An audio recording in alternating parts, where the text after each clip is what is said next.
saudara dan saya untuk bisa shalom semuanya juga.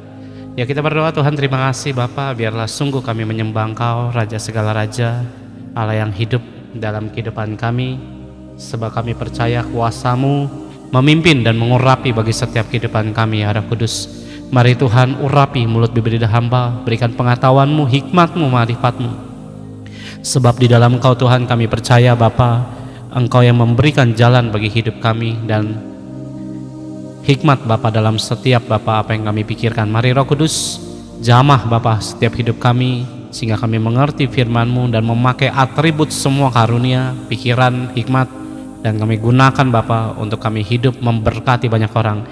Terima kasih ya Roh Kudus, dalam nama Yesus Bapa kami berdoa, mengucap syukur. Semuanya yang percaya katakan amin. Ya, shalom semuanya. Sebelum saya masuk ke dalam firman-Nya, seperti biasa saya highlight khotbah kemarin ya, di hari Senin. Saya bicara tentang pemberontakan seorang manusia ya, karena di dalam Yesaya 30 ayat yang pertama firman-Nya berkata bahwa hai anak-anak yang memberontak. Nah, artinya waktu saya sampaikan firman itu, Tuhan juga sampaikan bahwa kalau firman itu ada, artinya ada banyak yang terjadi dalam pemberontakan dengan firman Tuhan. Sementara ini suaranya terlalu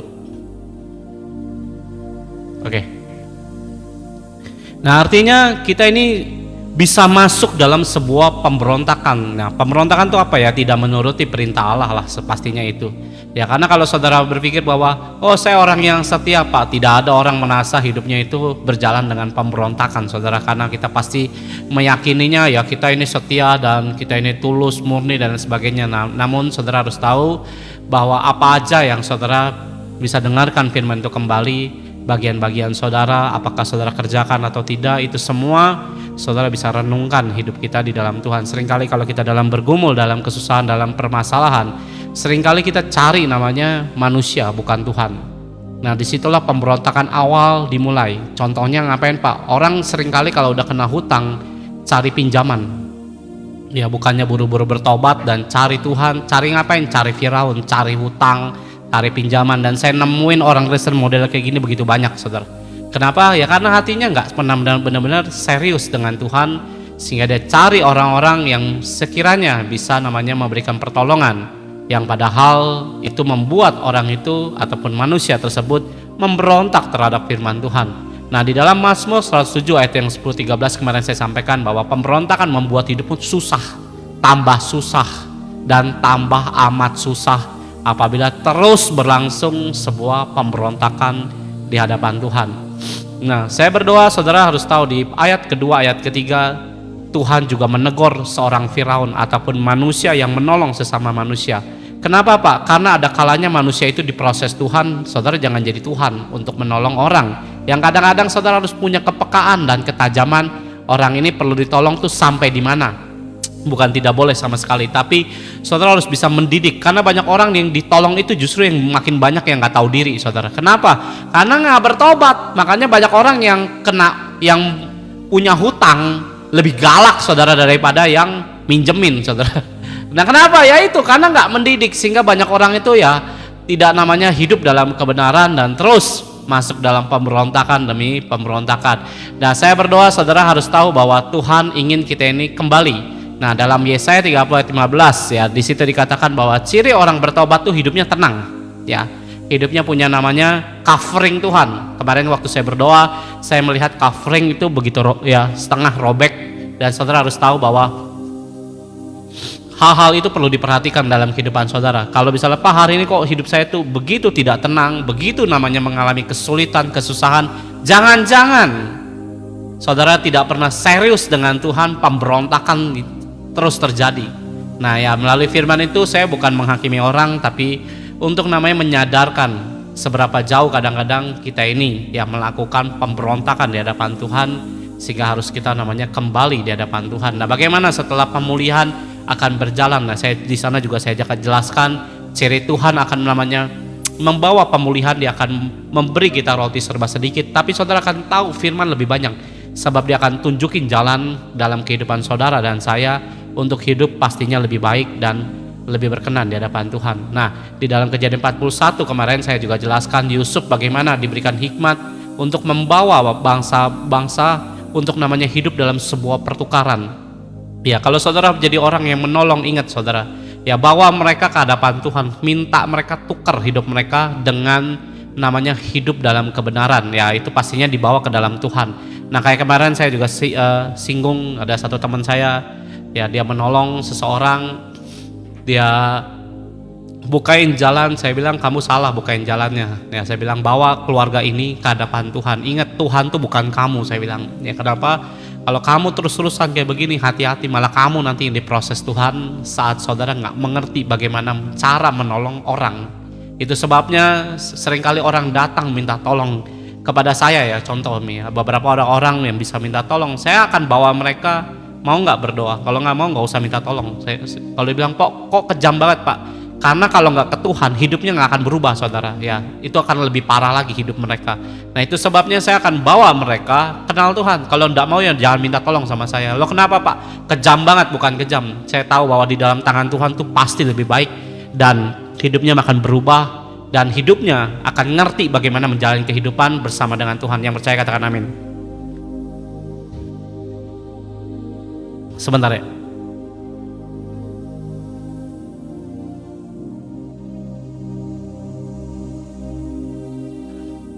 Iya, tiba-tiba bersin soalnya.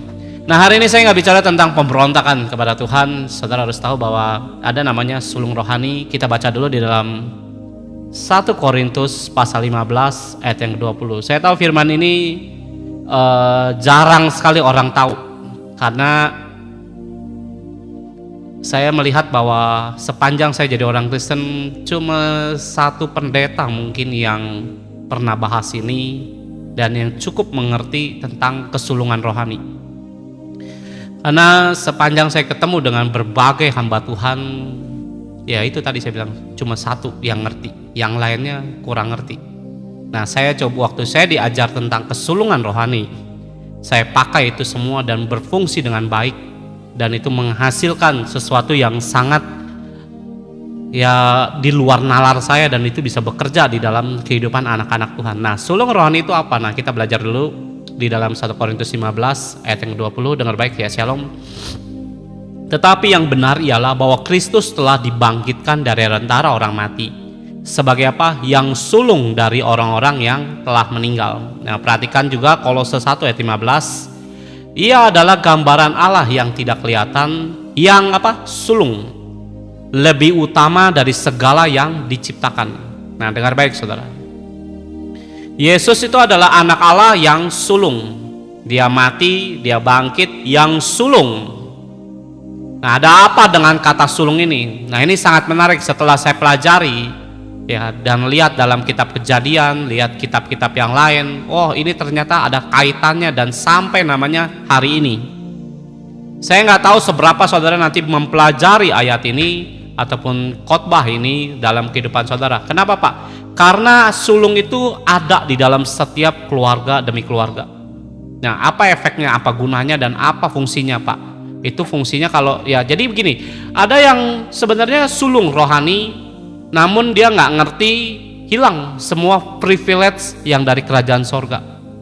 Nah, kalau saudara nggak ngerti cara pakainya, ini akan hilang begitu saja dan sangat disayangkan. Nah, bagaimana Pak namanya misalnya mengaktifkan namanya karunia yang satu ini, yang tidak banyak orang mengerti dan nggak banyak orang bisa mengerti tentang ini. Kenapa Pak? Karena sekali lagi nggak banyak yang bahas. Nah, saya berdoa saudara bisa dengerin firman ini, catat, pelajari, lihat ya, dan bagaimana mengaktifkannya. Kamu harus masuk dalam agendanya Tuhan ya. Sulung rohani itu bisa diaktifkan ya pastinya bersama dengan Tuhan. Nah, kalau saudara nggak mau mengikuti rencananya Tuhan, ini pun juga tidak bisa aktif saudara dalam kehidupan saudara. Nah, saya ini adalah salah satunya yang sulung di hadapan Tuhan dalam hidup keluarga saya. Saya orang yang, saya punya saudara itu 5, saya anak ketiga. Ya, secara kekeluargaan saya bukan sulung, tapi anak ketiga. Tapi di mata Tuhan, saya ini sulung di dalam keluarga saya. Nah, bagaimana cara melihatnya? Nah, ini saudara harus punya kepekaan untuk bisa membangun dan melihat. Nah, kesulungan beda dengan namanya urutan saudara. Wah, saya anak pertama Pak, itu dalam keluarga, dalam roh itu berbeda saudara. Nah, sulung rohani itu adalah orang yang bisa dibawa Tuhan dalam kedewasaan roh. Bukan yang serta-merta saudara itu lewat umur, bukan saudara, cara berpikir ya enggak juga. Harus dilihat dari sisi rohani, karena ini ngomongin roh kita. Ya makanya sulung rohani. Nah, saudara perlu menyadari satu hal dalam kehidupan saudara bersama dengan Tuhan, ada namanya Yesus. Dialah yang sulung, anak Allah yang sulung. Ada apa? Ya Tuhan memprioritaskan dengan sebuah kata kesulungan dalam kehidupan di bumi ini. Nah, sifatnya ya sekali lagi roh, bukan semata-mata Anda ini anak pertama dari keluarga saudara, ya urutan keluarga, bukan yang dilihat oleh Allah, tapi saudara harus lihat itu secara spiritual. Ya sayangnya tidak semua orang Kristen sadar akan hal ini. Sulung itu adalah warisan rohani yang besar, akan dipegang oleh seseorang anak sulung dengan kuasa Tuhan lewat mata Tuhan. Ya, itu akan dipegang sebenarnya oleh anak sulung ini. Nah, kuasa Tuhan itu harus dibarengi dengan karakter yang baik. Ya, harus hidup dengan jujur, bukan manipulatif, politik dan sebagainya. Kamu nggak bisa memegang kesulungan itu di hadapan Tuhan. Kenapa? Karena nanti nama Tuhan yang jelek, saudara. Nah, saya berdoa saudara perhatikan, lihat namanya Kejadian pasal 25 ayat yang ke-30. Saya nggak bukain, saudara harus buka Alkitab sendiri. Kalau mau belajar, nggak mau belajar ya terserah lah, bodo amat, penting saya nyampein aja ya, karena harus buka Alkitab sendiri. Ya, kata Esau kepada Yakub, berikanlah kiranya aku menghirup sedikit dari yang kemerah-merahan itu, karena apa? Aku lelah. Itu sebabnya namanya disebut Edom atau Esau. Nah, tetapi kata Yakub, jual dahulu kepadaku hak kesulunganmu. Ya, jadi di sini diceritakan Esau habis pulang berburu mengalami kelelahan. Yakub ngerti yang roh. Pernah nggak saudara itu baca kisah ini? Apa sih itu hak kesulungan? Ya sambil pilek saudara, sambil khotbah. Apa sih pentingnya namanya hak kesulungan bagi Yakub? Beberapa kali saya baca ayat ini, apa sih istimewanya sampai namanya Yakub itu mengingini hal tersebut? Ya, beberapa hamba Tuhan tuh nggak bisa jelaskan, saudara. Kenapa? Karena memang ini sifatnya rohani. Nah, di dalam keluarga saudara, sekali lagi saya ulangin, itu ada namanya, di dalam keluarga saudara ada yang sulung, yang Tuhan taruh, itu pasti ada. Nggak tahu orangnya siapa. Nah, itu harus dikenali. Nah, setelah tahu dia sulung, saudara bukan berarti merasa kayak, wah, gue punya hak kesulungan di hadapan Tuhan. Tidak bisa kayak gitu, saudara. Saudara harus namanya melihat prosesnya nanti akan terjadi. Nah, kalau ini dilewati dengan baik, saudara harus ngerti ada roh yang terbuka, privilege kuasa Tuhan. Saudara bisa terima itu dengan ajaib. Nah, di sini lihat ya yang ke-31, tetapi kata Yakub, jualah dahulu hak kepadaku, hak kesulunganmu. Ayat 32, saud Esau, sebentar lagi aku akan mati, apa gunanya bagiku hak kesulungan itu? Ya, beberapa orang yang hidupnya tuh liar, ya hidup kekristenan yang nggak mau mendalami firman Tuhan, seperti Esau hidup, ya tidak mengenal Allahnya dengan baik. Saudara tidak bisa mengenal Allah dengan terus main di luar seperti Esau. Kenapa keluar terus? Nah, kalau saudara lihat di ayat yang ke-27, lalu bertambah besarlah kedua anak itu. Esau menjadi seorang yang pandai berburu, seorang yang suka tinggal di mana? Di padang gurun. Ya, hidupnya apa? Dengan kesulitan. Tetapi Yakub adalah seorang yang apa? Tenang, yang suka tinggal apa? Di kemah. Kekristenan tidak bisa saudara itu cuma ngadepin masalah terus, tidak bisa saudara kalau tidak ada duduk diamnya di kemah. Saudara boleh cari hamba Tuhan manapun, mereka yang menyelesaikan masalah rata-rata ngapain? Duduk diam. Ada amin, saudara? Ngapain Pak duduk diam? Ya doa, saudara, bukan duduk diam bengong, bukan, saudara. Saudara boleh dengar cerita kesaksian pendeta manapun, mereka menyelesaikan masalah ngapain? Diam di bawah kaki Tuhan. Nah, beberapa orang geblek ngapain? Mikir keluar. Siapa yang bisa tolong kita? Hidup di padang gurun, sampai mati pun nggak akan ditolong tuh. Nah, orang yang sering berpikir di luar, ya dengan mengandalkan dirinya sendiri, dengar baik saudara, kamu nggak akan ngerti apa itu kesulungan. Dan terbukti banyak orang Kristen nggak ngerti ini. Nah, saya berdoa saudara nanti setelah ini dikhotbahin yang ngerti. Nah, pelajarilah dalam keluargamu itu siapa sulungnya Tuhan. Nah, setelah tahu, apakah selesai? Enggak, ada proses yang kamu harus lewati. Menang atas proses itu, saudara, doa tembusnya lebih cepat. Nah, sekali lagi saya ulangin, Esau tuh hidup di dengan namanya di padang gurun, di tempat yang liar, tidak mengenal Allah dengan baik. Sekali lagi saya ulangin, bahwa saudara tidak bisa namanya pengen kenal Kristus tanpa namanya duduk diam di bawah kaki Tuhan. Oh, saya gereja pak. Gereja ngajarin apa? Duduk diam. Saya ikut komsel pak. Ya sejujurnya jauh lebih namanya rohanimu bisa ditingkatkan saat kamu ngerti arti itu duduk diam di bawah kaki Tuhan, ketimbang komsel, ibadah. Bukan mereka nggak penting ya, itu cuman sepanjang saya jadi orang Kristen ya, ibadah, persekutuan itu cuman cemilan doang. Makanya beberapa orang yang suka duduk diam di bawah kaki Tuhan lebih sering berubah hatinya ketimbang banyaknya ibadah. Saudara boleh temuin orang banyak ibadah, pelayanan segala macam, yang brengsek tetap brengsek, saudara.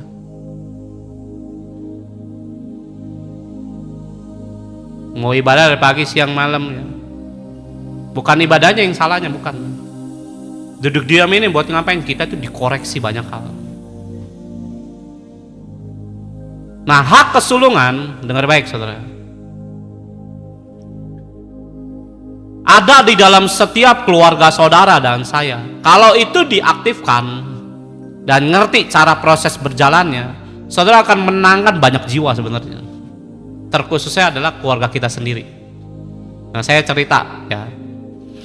Awalnya saya nggak ngerti saudara, apa itu kesulungan, bagaimana cara menggunakannya, saya pun tidak ngerti sama sekali. Nah, saya dengar oleh satu hamba Tuhan yang bicara tentang kesulungan ini, saya mulai nangkep, oh. Nah, saya coba kembangkan dan pakai itu semua, saya jalani dengan Tuhan.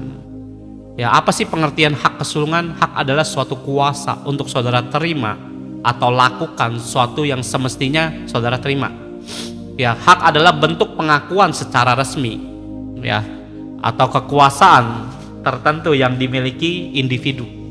Hak pada dasarnya ya adalah sesuatu yang harusnya bisa diterima dan kamu bisa nikmati. Itu adalah kata hak. Nah, kesulungan yang dilihat itu adalah bukan usianya, bukan kamu ini anak pertama dari keluarga A, keluarga B, keluarga C. Tuhan gak lihat itu. Nah, contohnya ya kayak kemarin saya bilang sama satu ibu-ibu, saya bilang saya nggak tahu ibu ini anak pertama, anak kedua, anak ketiga, saya nggak tahu. Ternyata dia anak pertama. Tapi dilihat, saya bilang bu, ibu itu punya hidup itu sebenarnya ada power kuasa Tuhan. Saya bukan nyenengin orang saudara. Kalau memang nggak ada, saya nggak akan bilang begitu. Saya tipe orang yang nggak akan menyanjung orang lah. Kalau memang orang itu jelek ya jelek aja, saya bilang ini jelek, dagingnya gede, ya, sombong, belagu, kayak gitu-gitu. Saya bilang ibu itu punya power bu. Kenapa? Karena kamu suka melakukan yang baik, saya bilang. Sepanjang kamu belum serius dengan Tuhan. Nah, hal itu saya bilang itu bisa kamu pakai untuk kamu minta di hadapan Tuhan. Nah, terlebih lagi dia cerita.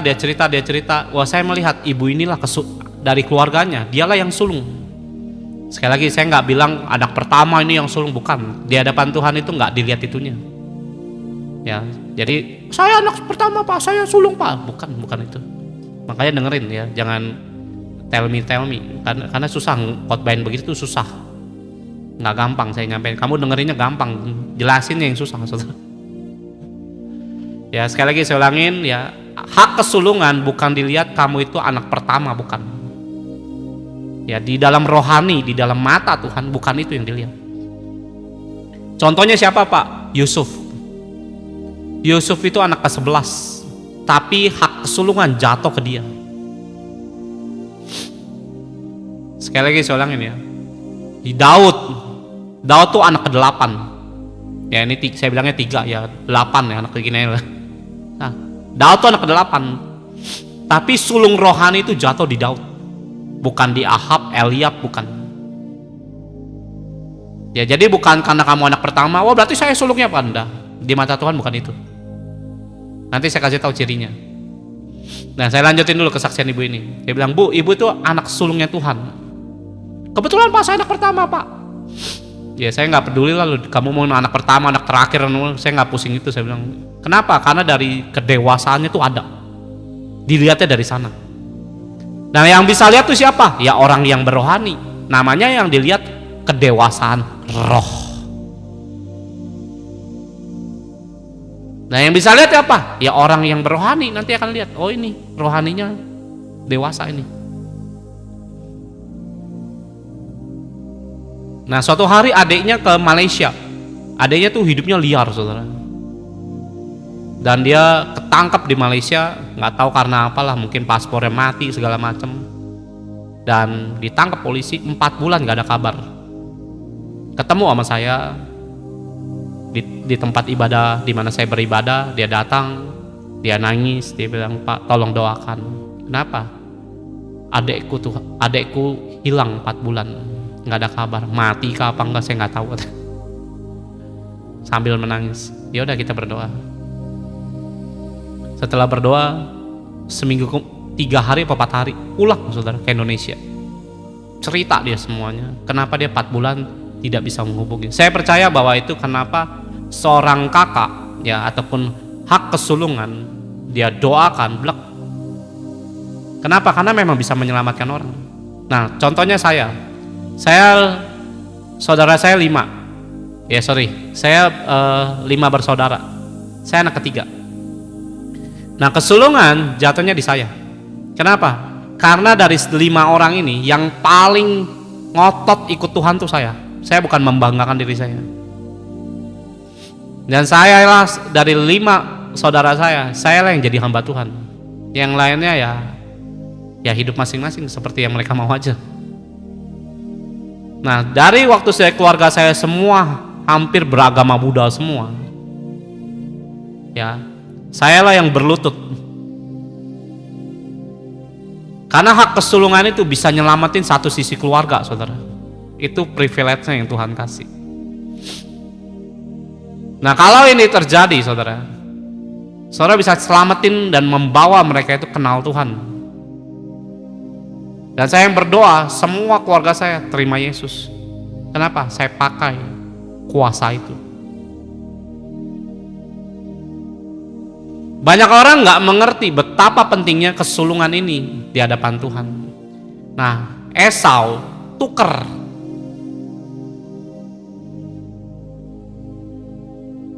Kenapa ditukar Pak? Karena nggak ngerti. Saya percaya saudara di sini mau 80 orang ngomongin tentang kesulungan, mungkin ada yang nggak pernah dengar sama sekali. Mayoritas kalian pasti banyak nggak pernah dengar. Nah saya diajar Tuhan, kamu tahu kau tuh yang sulung, ngadep aku. Istri saya sulung, anak ketiga juga dari 4 saudara.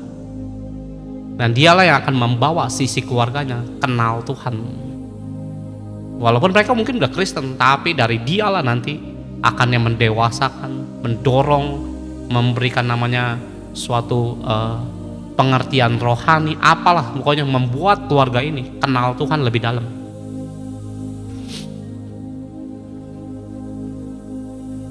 Nah coba lihat sekarang, saya coba cari ayatnya dulu, ada yang ketinggalan soalnya.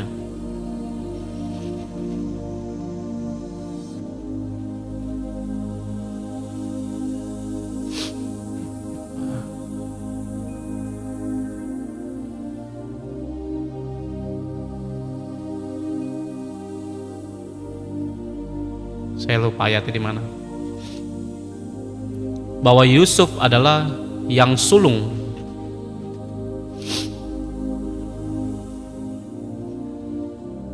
Saya lupa ayatnya di mana, nanti kita carilah kalau ketemu ya. Nah, Yusuf itu anak ke-11 dari 13 ya, bukan 12. Dari 13 dia ada anak yang ke-12 sampai yang ke-11 lah. Ada Dina soalnya. Dina itu anak perempuan. Nah, sisanya 12 laki-laki. Nah, waktu warisan itu turun, Yakub memberkati siapa? Yusuf yang sulung. Saudara bisa cari ayatnya, saya nggak tahu, dilupa di Kejadian berapa itu. Sebelum Yakub meninggal di Goshen. Nah, saudara tahu Yusuf ini pada akhirnya ngapain? Memberi makan seisi keluarganya. Bukan Yehuda, ya, bukan Simeon, bukan Dina, dan lain sebagainya. Ya, ada Naftali, ada Zakaria, dan lain sebagainya. Yang beri makan siapa? Yusuf.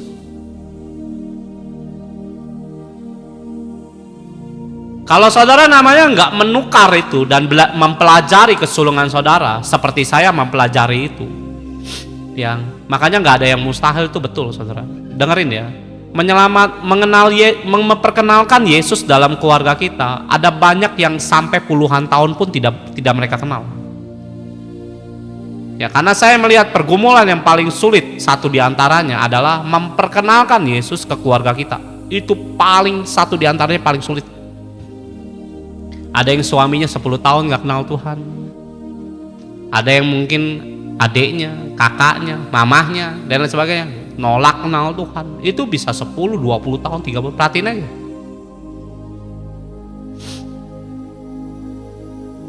Nah, saya cuma butuh tempo 2 tahun. Setelah saya jadi orang Kristen, saya pelajari saudara, dan saya melihat betul ya, memperkenalkan nama Yesus dalam keluarga. Ya, firman berkata bahwa satu orang bertobat sisi rumah akan diselamatkan, 16 ayat 31 kisah para rasul. Nah, dengar baik saudara, saya pakai hak kesulungan ini. Saya cuma nangis di kaki Tuhan, bilang, Tuhan selamatkan mereka, kenalkan dirimu kepada mereka. Tempo 2 tahun semuanya kenal Tuhan, dibaptis semuanya dengan ajaib. Nah, kembali dalam firman Tuhan, saya berdoa saudara lihat ya, kesulungan tuh bagaimana Pak? Dia bisa excited dengan Tuhan. Dia bisa namanya lebih yang paling berdoa, lebih dikit-dikit cari Tuhan. Ini yang paling sering dihantam tuh dia sebenarnya.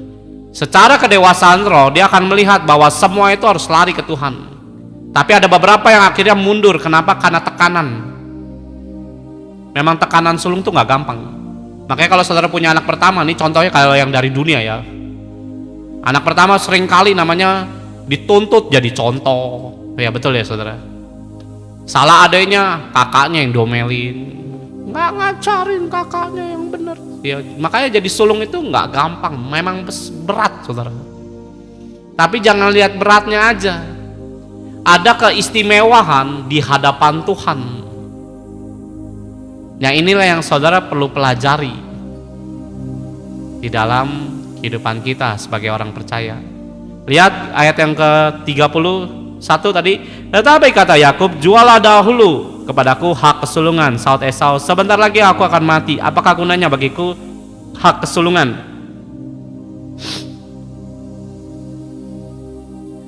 Kata Yakub, bersumpahlah dahulu kepadaku. Maka bersumpahlah Esau kepada Yakub, dan dijualnya lah hak kesulungannya kepadanya. Ya, beberapa orang nggak ngerti itu dijual saudara. Sebenarnya sangat menyedihkan loh itu. Ya, dan saudara jangan berpikir setan tuh nggak bisa lihat. Setan tuh bisa lihat loh. Dan dia akan tawari kacang merah itu kepada kita. Saya pernah cerita ya. Waktu saya terima Yesus, saya ditawarin kerjaan. Gajinya besar saudara. Dan itu bukan sekali, bukan 2 kali. Berkali-kali saya ditawarin setan itu ngapain? Supaya apa? Hilang semua privilege Tuhan dalam hidup saya. Hari dimana saya mengenal Tuhan, saya pengangguran, belum kerja. Saya dihujat banyak orang, ditawari paman saya, gaji 12 juta mau nggak? Kalau saya terima hari itu, percayalah, ya saya bukan mendukung jadilah pengangguran, bukan begitu saudara. Kalau hari itu saya terima, saya akan pergi dari Indonesia, terima semua pekerjaan itu, dan saya nggak akan kenal Tuhan.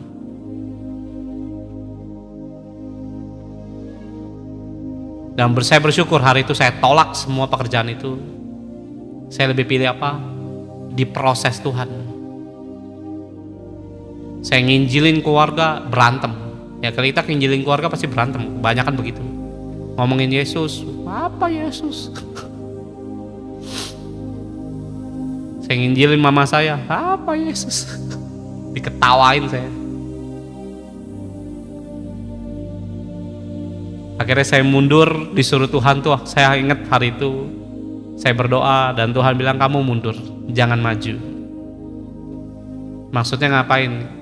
Tuhan tuh suruh saya layanin keluarga yang lain, keluargamu urusanku. Ibaratnya begitulah kurang lebih pengertian dari sebuah obrolan dalam doa itu. Akhirnya saya melayani orang lain,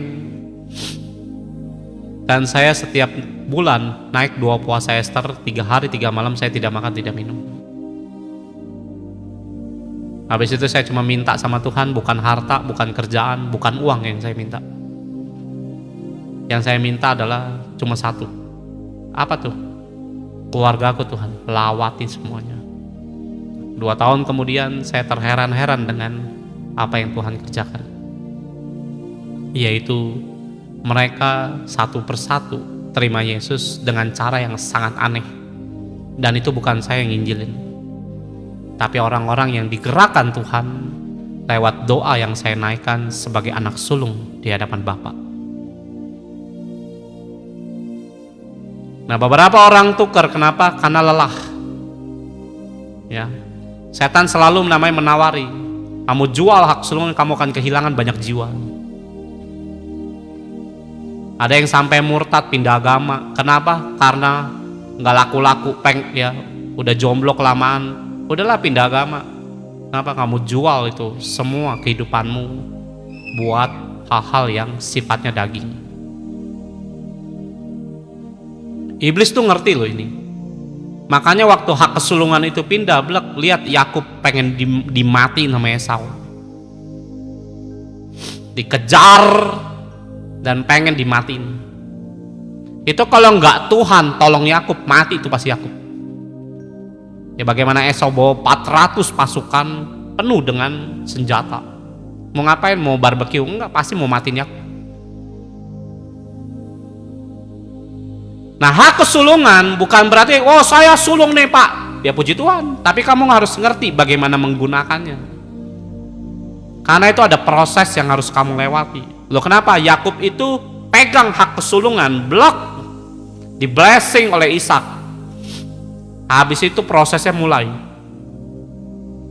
Kenapa? Karena Yakub, ya sekali lagi, kita ini hidup nggak ada yang benar, saudara.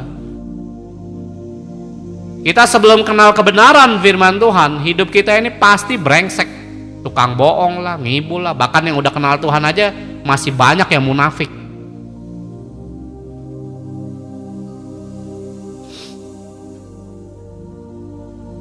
Makanya penting kalau saudara itu ngapain? Duduk diam.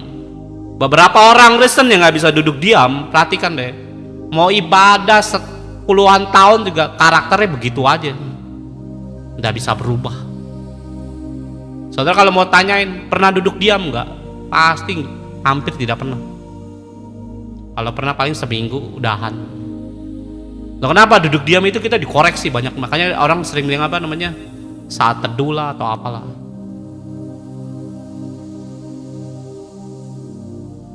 Nah, banyak orang lebih mencintai kacang merah daripada urapan Tuhan soal kesulungan. Anda bisa menghabiskan hidupmu dengan gamemu itu. Nah, Anda bisa tukar namanya kejujuran dengan sifat kebohongan kita. Ya, ada berapa banyak orang bisa sangat munafik dan tukar kebenaran dengan kemunafikan. Ini kadang-kadang geli saya ngeliatnya. Kemarin ada satu orang ya cerita, saya sering dimintain duit sama ya gitulah, sama oknum-oknum gitulah, entah itu pendeta atau bukan lah. Ini yang minta juga orang Kristen. Cerita, memangnya dia nggak tahu kalau saya juga punya keperluan.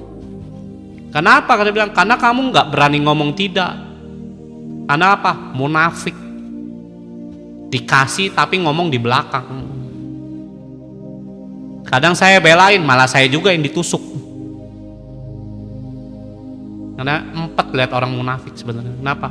Tukar kebenaran dengan kemunafikan. Saudara bisa bilang, amin, cinta Tuhan. Firman aja boro-boro dibuka. Nah itu ciri orang munafik kayak begitu, saudara. Wah saya tersinggung Pak, ya tersinggung lah. Ya, banyak-banyak tersinggung lah, biar cepat mati, saudara. Ya, diperbaiki lah. Jangan tukar dengan kebohongan terus-menerus. Saya khotbah bukan karena belajar teologi, saudara. Saya bisa belajar namanya hidup dalam kebenaran. Kenapa saya genapi? Firman bilang begini, tak ikutin. Tantangannya nggak sedikit. Saya banyak dimusuhin orang. Gara-gara apa? Ngelakuin firman. Kalau saya tidak disukai karena saya kayak saya suka berbohong. Ya, kalau saya dimusuhin karena saya curi uang orang. Kalau saya dimusuhi karena saya ini yang menghakimi dosa orang. Kalau saya namanya dimusuhi karena kejahatan hati saya, itu wajar.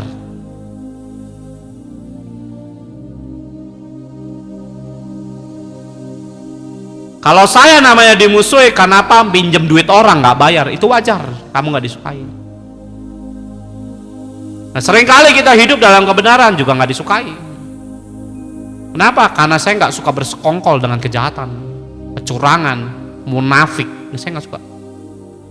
Dan jangan pernah bawa-bawa saya yang model kayak begitu. Saya akan jadi musuh orang itu.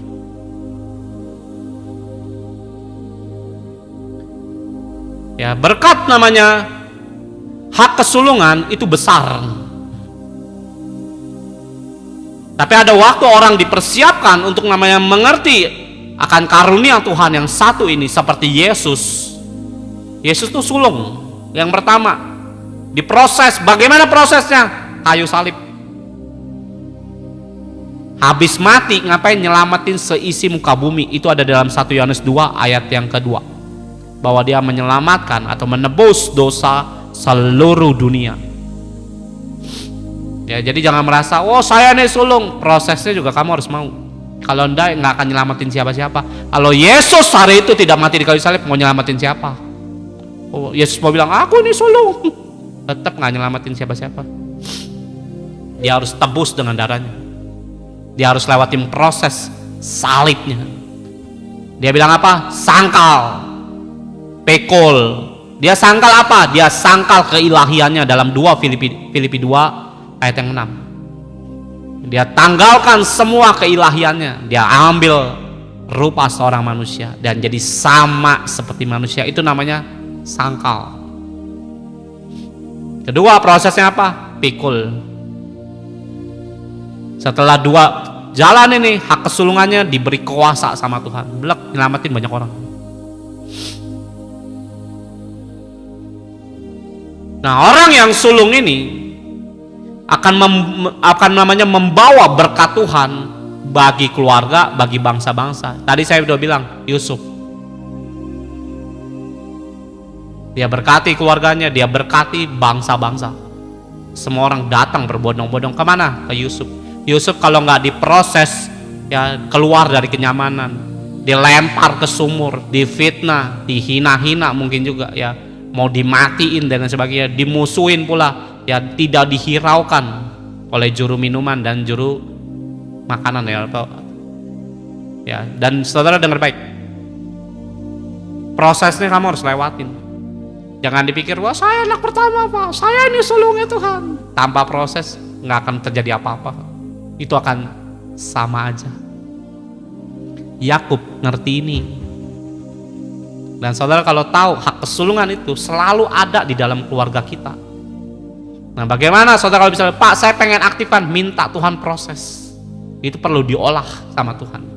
Kenapa Pak perlu diolah? Karena kita ini manusia tadi, penuh dengan kedagingan. Kebohonganmu itu perlu diproses, sehingga kebohongan itu jadi kebenaran, jadi kejujuran. Yang munafik harus buka topengnya semua. Kenapa? Itu butuh proses. Yang ngandelin otak itu juga perlu dibejek. Kayak kemarin ada satu pengusaha, ya, saya udah sering kali bilang, belajar takut Tuhan. Ya Pak, ya Pastor, amin.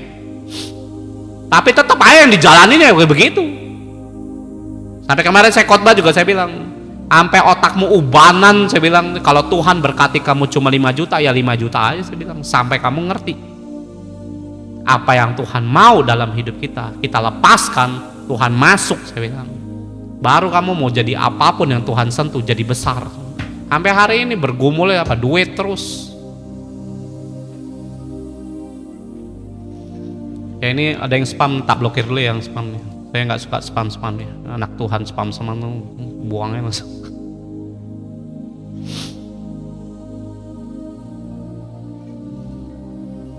Nah, ada orang yang suka namanya jual hak kesulungan. Cuma apa? Karena dunia. Saya kenal satu pendeta dan dia sudah naik mimbar di gereja besar. Dan ini cukup dekat dengan kami. Ya, cukup dekat dengan istri saya karena beliau itu sempat dirawat sama istri saya waktu mereka kecil. Nah, tapi karena dia anak paling terakhir, tapi dari 3 saudara dia yang paling terakhir, paling bungsu. Tapi dia yang jadi pendeta. Umur masih muda, jadi pendeta. Saya pun bilang sama keluarga lah ya, saya sebut keluarga aja. Bukan keluarga saya, keluarga istri saya bilang sebenarnya hak kesulungan tuh ada di dia, saya bilang. Ada di tangan dia. Dia bisa membawa kedua orang tuanya kenal Tuhan lebih ajaib lagi. Kedua kakak-kakaknya, saya bilang, bisa kenal Tuhan nanti lewat tangan dia sebenarnya. Cuman masalahnya, lihat ya, setan ngerti bagaimana hak kesulungan ini jangan sampai dimengerti sama anak-anak Tuhan. Saudara tahu dia jadi pendeta, dia jatuh gara-gara cari uang, urusan dengan dunia pemerintahan. Dia, mohon maaf ya sekali lagi, saya harus sedikit ngomong agak vulgar ya. Dia selingkuh. Dia memelacurkan dirinya dengan banyak pelacur. Posisinya jadi pendeta. Saya dengar begitu sedih, saudara. Dan saya ketemu di rumah sakit. Dia ngakuin semua dosanya, dia cerita bagaimana dia jatuh. Saya bilang, dan akhirnya dia bertobat karena dia di rumah sakit dijumpai Yesus. Saya ngeliat orang ini tuh, dengar baik ya, Yesus tuh luar biasa baiknya. Gak bisa dipikirin pakai otak kita ini yang kecil itu. Dia jatuh dalam keadaan dia berzina dengan banyak perempuan. Posisinya jadi pendeta loh, di gereja besar. Saya datang jenguk dia, dengerin dia cerita. Saya bilang, ya saya nggak bisa sebut namanya lah. Saya bilang, kembalilah sama Tuhan, jangan gitulah.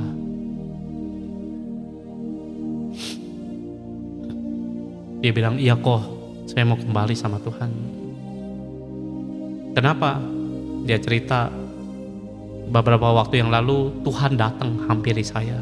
Saya nangis, saya malu ketemu Tuhan di rumah sakit. Dan singkat cerita saya pulang, lihat ya, ini sulung loh. Anak paling bungsu justru yang jadi sulung sebenarnya. Dihancurin setan abis. Terlalu apa? Kelamaan di luar kayak Esau. Singkat cerita, saya dengar kemarin, belum lama saudara, baru dengar.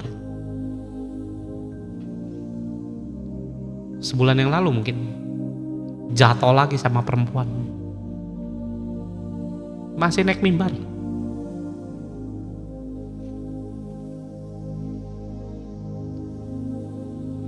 Tuker dengan kacang merah. Saya kalau ngomongin soal uang aja, ya hari-hari ini saya juga ngelihat saudara, baik mohon maaf ya, mau anak Tuhan, mau pendeta, mau jemaat, kalau urusannya duit mah, orang berani tinggalin Tuhan demi apa? Kacang merah. Orang berani tinggalin jam doa demi apa? Kacang merah. Anda jangan pikir, wah pendetanya jelek gini-gini. Lebih baik ngaca aja kita masing-masing. Jangan-jangan juga kita juga sama. Demi kacang merah kita nggak berani namanya ninggalin doa kita. Demi apa? kacang merah.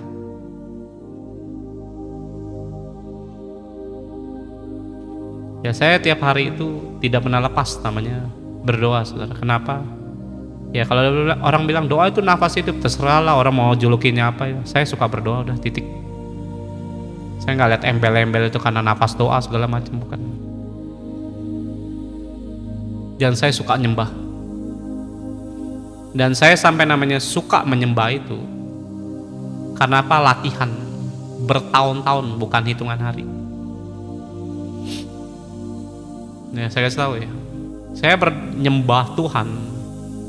Orang mau bilang nafas hidup lah, jantung hidup lah, paru-paru lah, ginjal, terserah lah. Saya bukan karena perkataan yang kadang-kadang dibungkus dengan sangat rohani, bukan. Saya bilang karena saya memang menyukai penyembahan. Dan saya melatih itu bertahun-tahun, bukan hitungan hari. Seringkali kita bisa males, lagi bosen, lagi jenuh, lagi capek, lagi banyak kerjaan, lagi begini, lagi gitu, kita bisa tinggalin itu. Dan saya melatihnya dengan cara ngapain? Paksa itu sampai saya lakuin. Baru muncul namanya rasa menyukai penyembahan.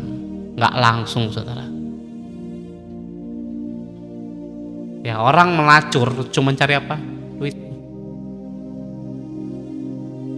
Demi dunia orang bisa berani ngelakuin apapun, tapi kadang-kadang hidup dengan Tuhan kurang berani.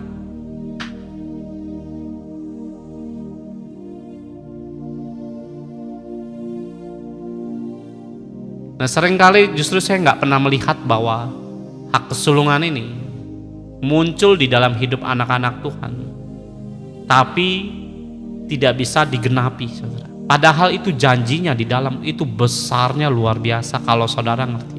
Dan setan itu pengen matiin itu loh, bukan nggak ngerti dia. Justru sayangnya justru anak-anak Tuhan yang malah nggak ngerti. Coba lihat Lukas 20 ayat 14. Saya buka di sini aja. Lukas 20 ayat 14. Tetapi ketika penggarap-penggarap itu melihat anaknya itu, mereka berunding katanya, ia adalah ahli waris. Mari kita matiin dia supaya warisan ini menjadi milik iblis. Kenapa? Karena hak kesulungan itu pasti jadi ahli waris sebenarnya.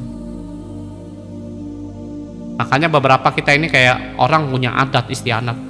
Nah, anak pertama maunya laki-laki, karena warisan jatuhnya ke laki-laki, kayak gitu ya. Itu konsep pemikirannya begitu. Nah, Yakub terima hak kesulungan ya waktu dijual hak kesulungan. Saudara baca ini sampai namanya pasal 26, 27, proses langsung muncul. Dimulai dari mana? Pertengkaran. Semua namanya hak kesulungan harus masuk dalam proses, tidak ada yang enggak. Baru kamu akan melihat ya, menyelamatkan umat manusia, keluarga. Kalau salib saudara tidak mau nyelamatin siapa? Soalnya orang pengennya nyuruh-nyuruh Tuhan doang. Tuhan aja yang kerja.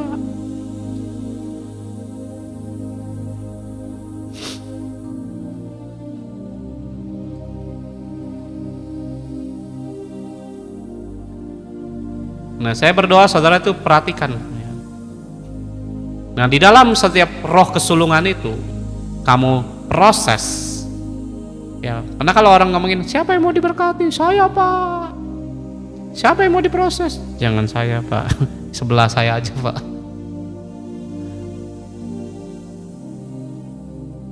Nah makanya kalau saudara melihat bahwa kayak keluarga-keluarga anak-anak Tuhan, sebenarnya kamu bisa memenangkan siapapun. Saya sampai kemarin ada seseorang lah ya, suaminya ini selingkuhnya wah udah ngeri lah pokoknya. Setiap kalau ketemu saya itu bicaranya suaminya selingkuh, pasti ngomongnya selingkuhan. Dan saya tahu seorang istri diperlakukan seperti itu tidak enak. Saya tahu lah rasanya kayak gitu pasti sakit lah. Tapi saya sebagai orang yang belajar firman Tuhan dan ngerti akan namanya kesulungan, saya bilang, Bu, bisa kok diselamatin. Alah, orang kayak gitu siapa yang mau nyelamatin Pak? Bisa. Ini hari ini saya ngomong begitu ya, bisa. Nanti kalau setahun lagi, berapa bulan lagi, tiba-tiba terjadi nih di manusia bejat yang tukang selingkuh tiba-tiba jadi hamba Tuhan, saya kabarin lagi, saudara. Loh, kenapa bapak-bapak bisa yakin? Ya itu, saya nggak mau melihat apa yang kita lihat, saudara. Karena hak kesulungan itu harus melihat apa yang Tuhan janjikan dalam hidup bapak ibu sekalian. Ada amin, saudara. Ya, belajar hak sulung itu begitu, saudara. Bukan ngelihat, oh ini mah gak ada obatnya, ini mah tunggu waktunya mati aja, saudara. Ya, shalom. Nah, Yakub ngapain setelah dia tahu hak kesulungan dia terima? Dia harus lari dari kenyamanan. Untuk ngapain Pak? Salib semua kebohongannya. Sebab Yakub itu pembohong. Dan Tuhan gak bisa menyertai orang bohong, tuh gak bisa. Ya, diproses dulu sama Tuhan. Sampai akhirnya dia tidak pernah lagi nipu selain nipu Ishak dan Esau. Lebihnya dia nggak pernah nipu orang lagi.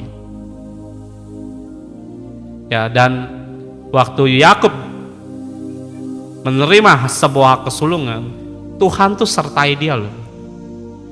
Dia berkali-kali mau ditipu oleh si Laban. Ya, Tuhan bela semua perkara-perkara seorang Yakub. Sampai Laban pun mau jahatin seorang Yakub. Ya, Tuhan datang dalam mimpi seorang Laban. Itu ada dalam Kejadian 31. Jangan kau sekali-kali mengatai hambaku. Itulah istimewanya hak sulungan. Sedangkan Esau dibenci Tuhan. Tahu dari mana Pak? Buka ayatnya, Ibrani 12 ayat 16. Nah, orang yang tidak ngerti gini sebenarnya sangat disayangkan, saudara. Janganlah ada orang yang menjadi cabul atau yang mempunyai nafsu yang rendah seperti Esau, yang menjual hak kesulungannya untuk apa? Sepiring atau sebuah makanan.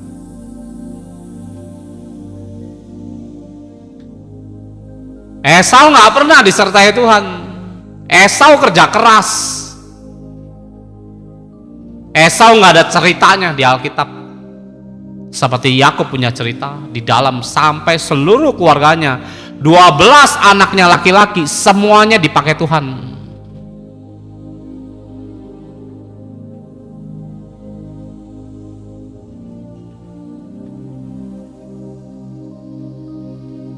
Ya, kalau saudara tahu bahwa kenapa hak kesulungan digunakan, Ruben, Simeon, Lewi, Yehuda, Isakar, Zebulon, Yusuf, Benyamin, semua dipakai Tuhan.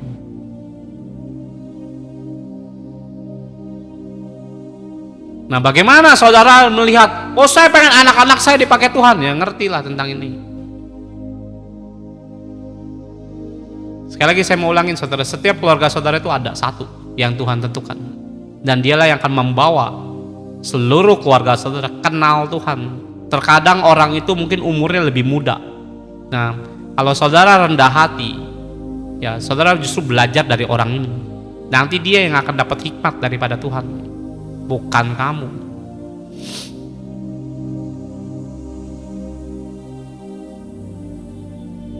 Dia akan bisa mati-matian cari Tuhan kalau didukung dengan benar, saudara. Kalau dia ngerti dengan benar. Nah, pada akhir cerita tentang Yusuf, kenapa dia harus mengalami proses yang begitu berat dan menanggung semua beban-beban itu? Kenapa? Yang dia tanggung gak sedikit, saudara. Banyak orang. Nah, kita bisa lihat lagi Daud. Dia bukan yang sulung, dia anak ke-8 daripada Isai, anak paling bungsu. Tapi yang dilihat sama Tuhan, ini yang sulung. Kakak-kakaknya Eliab, ya Abimelek, nggak ada ceritanya, saudara. Cuma Daud. Dan roh Tuhan turun dalamnya. Waktu roh Tuhan turun, Goliat pertama-tama yang dihabisi. Habis itu proses jalan. Setelah jalan, dan Daudlah yang membawa bangsa itu kenal Allahnya.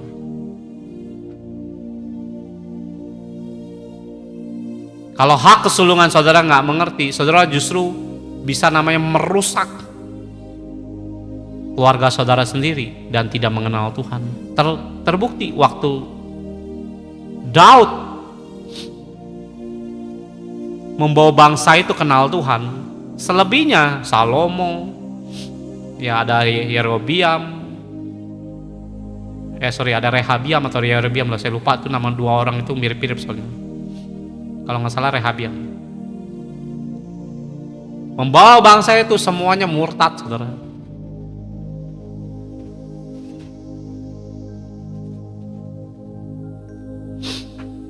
Nah, lihat ayat yang ketiga, Kejadian 25 ayat 33. Ya, kata Yakub, bersumpahlah dahulu kepadaku, maka bersumpahlah ia kepada Yakub, dan dijuallah hak kesulungan kepadanya. Lalu Yakub memberikan roti dan masakan kacang merah itu kepada Esau. Ia makan, minum, lalu berdiri dan pergi.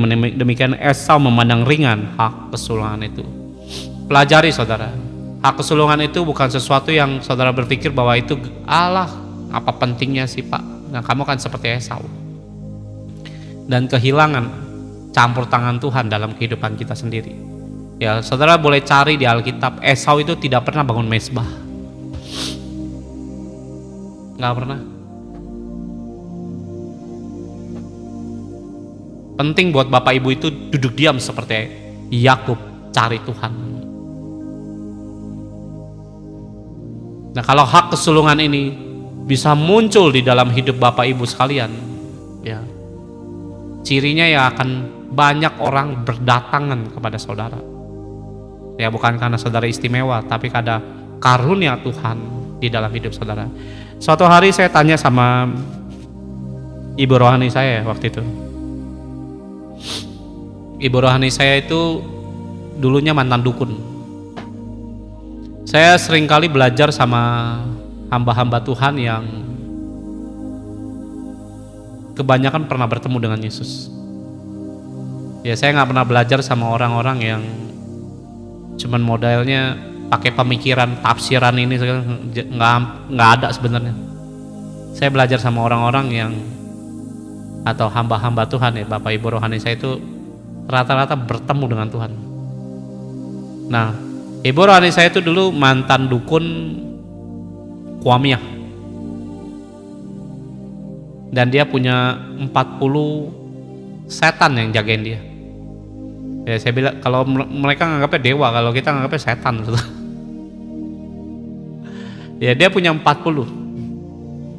Ya, orang mau bilang jin, dewa atau apa serah lah. Pokoknya kalau bilang setan udah. Sampai satu hari dia sakit kepalanya itu sakit vertigo, dan bertahun-tahun tidak sembuh. Dia sendiri doain orang sembuh, ya, dengan ritualnya dia di kepercayaannya yang non Kristen ini.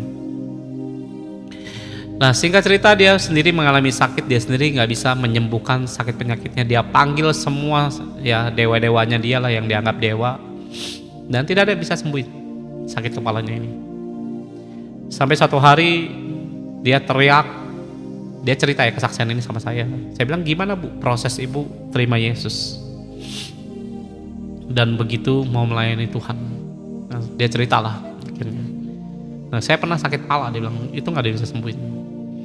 Dan sampai saya berucap dengan suara keras, lantang, dia bilang, siapapun dewa, Tuhan, jadi dia ngomong gitu ya, dewa atau Tuhan yang bisa sembuhin penyakit saya akan sembah dia. Muncul Yesus di kamarnya dia. Dia lihat di kamarnya begitu terang, bersinar dengan luar biasa. Ya, terus palanya dipegang, saudara.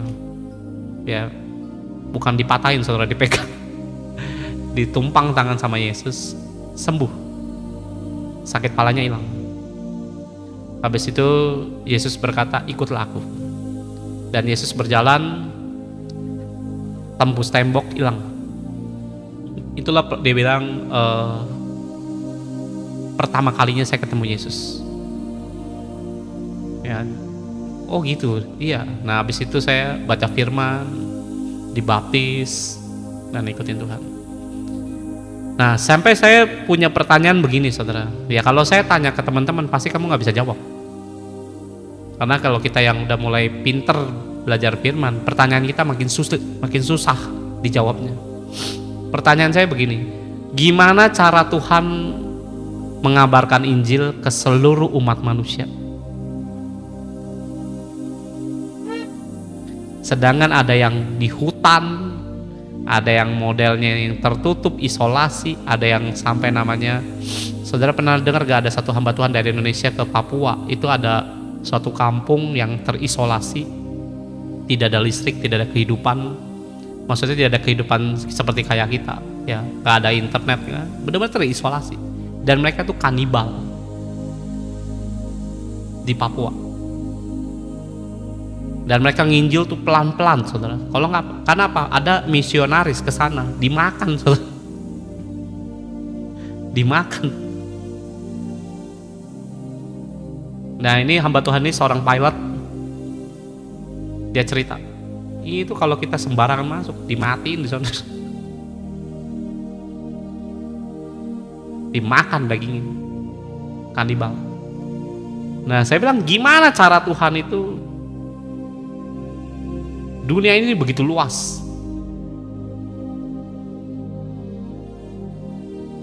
dan pertanyaan saya pernah ditanya juga ke Tuhan, ya, ditanya sama Tuhan, Tuhan ini gimana? Dia bilang, pertanyaanmu itu pernah saya tanya ke Tuhan. Dia bilang. Nah, saya diajar oleh Ibu Rohani, saya bilang, kamu tahu ada namanya kesulungan? Dia bilang. Saya awalnya juga nggak ngerti, saudara. Kamu baca di kitab ini Kejadian tentang kesulungan. Nah, disitulah saya belajar. Dan ngobrol punya ngobrol, kamu pun sulung di hadapan Tuhan. Saya aja nggak sadar, saudara. Lu tahu dari mana? Sorry. Dia bilang, kamu tuh excited ikut Tuhan. Dari semua keluargamu siapa yang ikut Tuhan? Cuma kamu kan? Iya. Yang lain mungkin udah Kristen, saya bilang gitu. Tapi perhatikan, dia bilang, kamu tuh yang paling serius ikut Tuhan.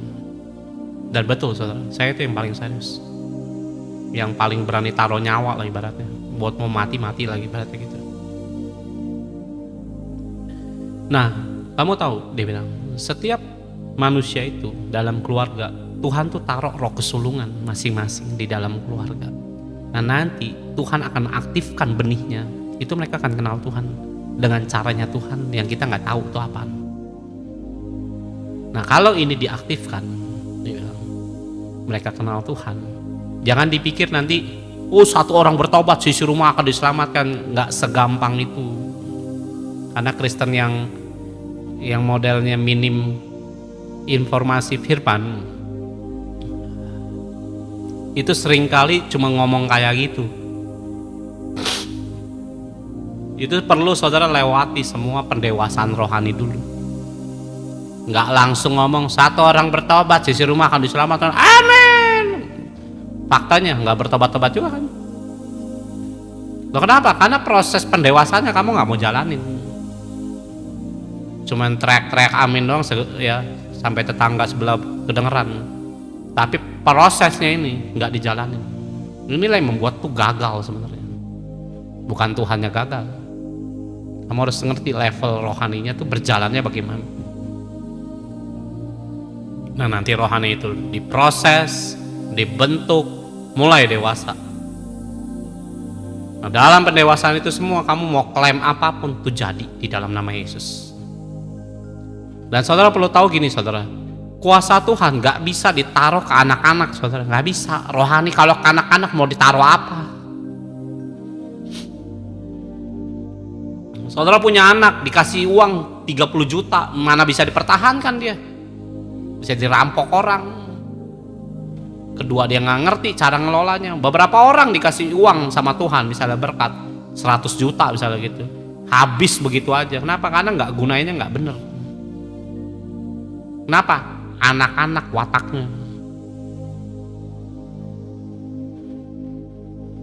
Kayak kemarin saya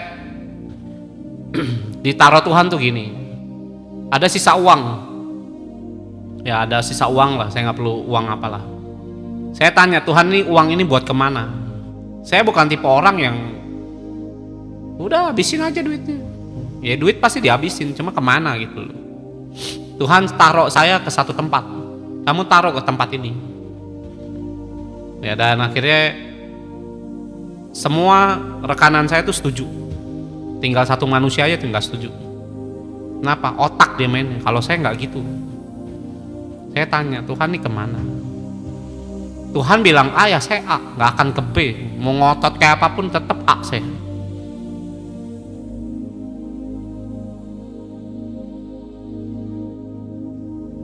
Loh kenapa? Karena Tuhan suruhnya begitu.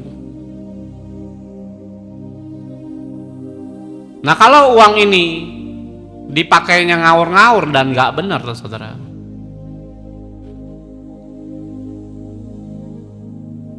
nanti kita yang bermasalah dengan Tuhan.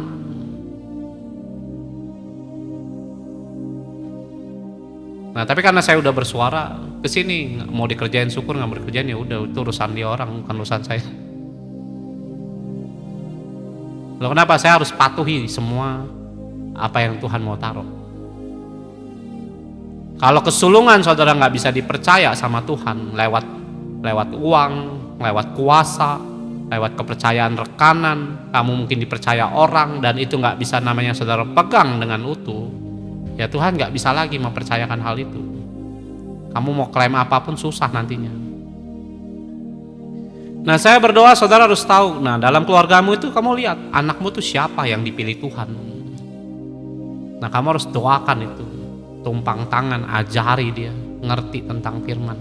Itu kalau dia jadi sesuatu, dia akan jadi hamba Tuhan itu. Dan dia akan membawa lawatan bagi keluargamu. Dan dengerinlah dia. Dia bukan merasa kamu itu, saya lebih tua Pak. Ya betul, saya tahu mungkin kamu lebih tua daripada orang itu. Tapi ingat, Tuhan, terima kasih, Tuhan mempercayakan karunia-Nya ke orang itu. Kamu mau ngomong apa? Mau nantang Tuhan dengan karena merasa lebih tua?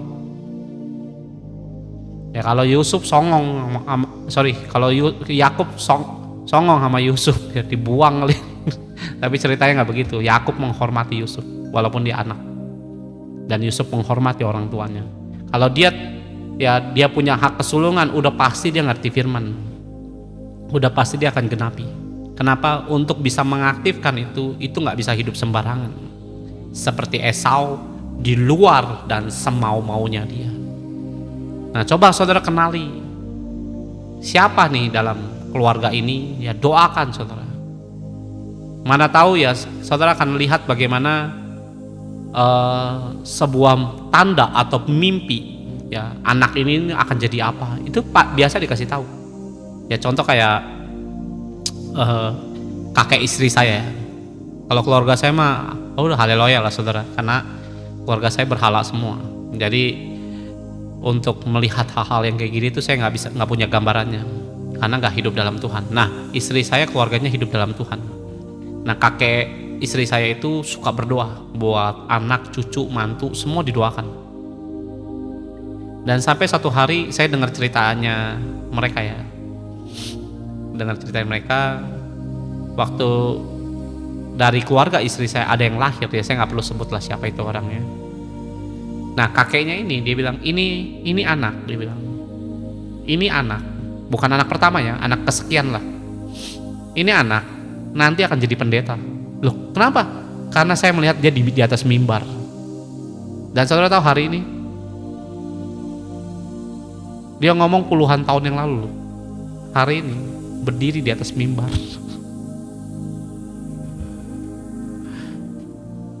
Siapa yang bisa namanya membawa istri saya jadi seorang hamba Tuhan? Ya, saudara tahu, istri saya juga berdiri di atas mimbar. Siapa yang doain tuh? Kakeknya.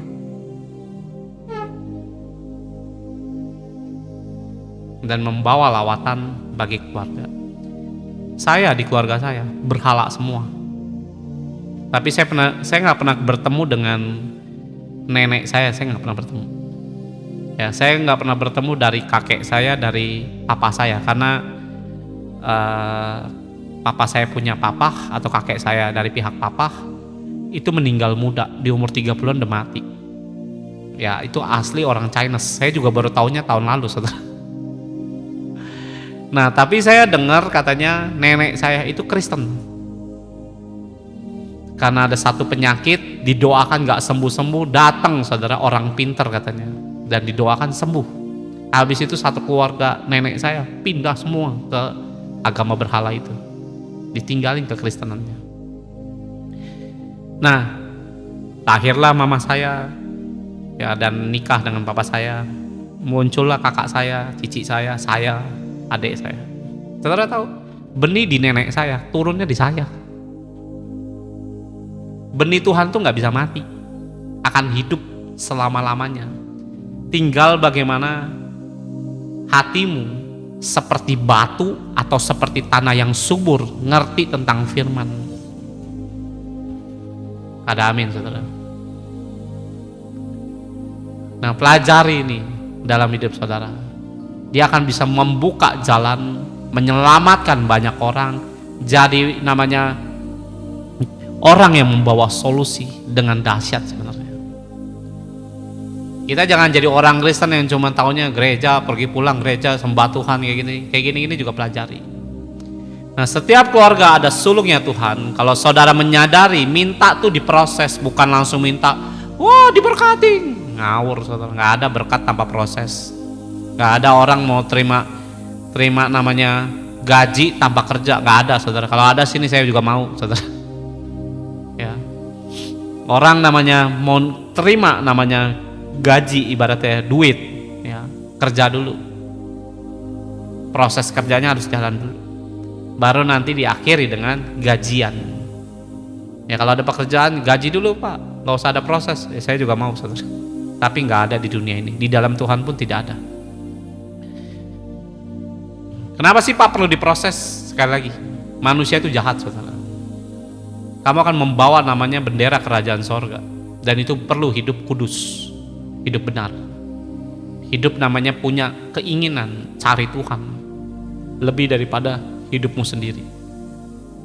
Saya pun juga bilang sama adik-adik rohani saya, kamu pun juga ada, kamu ya adik-adik rohani saya ini sebenarnya sulung, saya lihatnya sulungnya Tuhan.